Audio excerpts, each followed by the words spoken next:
Are you faithfully representing Christ where God has you today? Or have you become so focused on where you'd rather be that you've stopped seeing the opportunities right in front of you? That's a question I've had to ask myself more than once because it's incredibly easy to believe that your real assignment begins somewhere else. When you get the better job, when your finances improve, when your marriage gets healthier, when your business finally grows, when you move, when life becomes easier. Yeah. But here's the assumption many of us quietly make. I'll fully live for Christ once my circumstances improve. But that's not the pattern we see in Scripture. Think about Joseph. He represented God in prison he never deserved. Daniel honored God in Babylon, a place he never chose. Paul? Paul wrote some of his most encouraging letters, you guessed it, while sitting in prison. None of them waited for ideal circumstances before becoming faithful witnesses. They understood something we often forget. At least I know I do. Your circumstances may influence your assignment. They do not determine your faithfulness. Jesus said, "You are the light of the world." You. Notice he didn't add a condition. He didn't say you're the light only when life feels fair, only when your plans succeed, only when you enjoy your job, only when you're free from regret. Light shines because of what it is, not because of where it's placed. Then Jesus said something even more challenging. No one lights a lamp and hides it under a basket. Think about that. How often do we hide the light God has placed within us, not because we're afraid of people, but because we're disappointed with our circumstances? We become consumed by regret. We replay poor decisions. We complain about where we are. We spend so much emotional energy wishing for a different season that we overlook the people God has intentionally placed in our current one. I've done that. Maybe you have too. I've looked at seasons of my life and thought, I'll make a greater impact later. But what if later isn't the point? What if God is asking, what are you doing with today?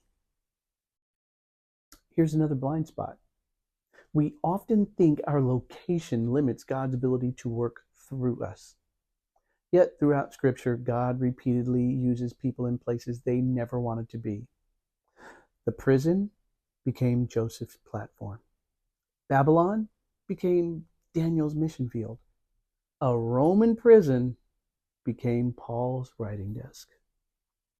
God has always been able to accomplish extraordinary things through ordinary people who choose faithfulness over frustration. Does that mean you should never desire change? Not at all. It's okay to pray for a better season. It's okay to pursue growth. It's okay to ask God to open new doors, but don't become so focused on tomorrow that you neglect today's assignment. Faithfulness isn't something you practice after life improves. Faithfulness is how God prepares you for what comes next. That's why Jesus said, whoever is faithful with little will also be faithful with much. God isn't merely interested in where he's taking you. He's paying attention to how you're stewarding where you are. So before you ask, Lord, when are you going to change my circumstances? Ask another question. Lord, how can I represent you fully in the circumstances you've allowed today? That one question has the power to transform an ordinary day into a holy assignment.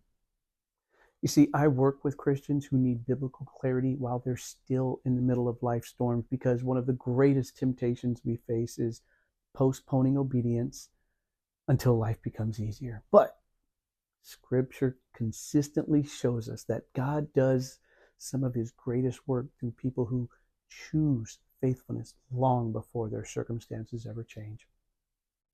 If this brought biblical clarity to something you've been wrestling with, share it with someone who may need to be reminded that their current season is not an interruption of God's plan.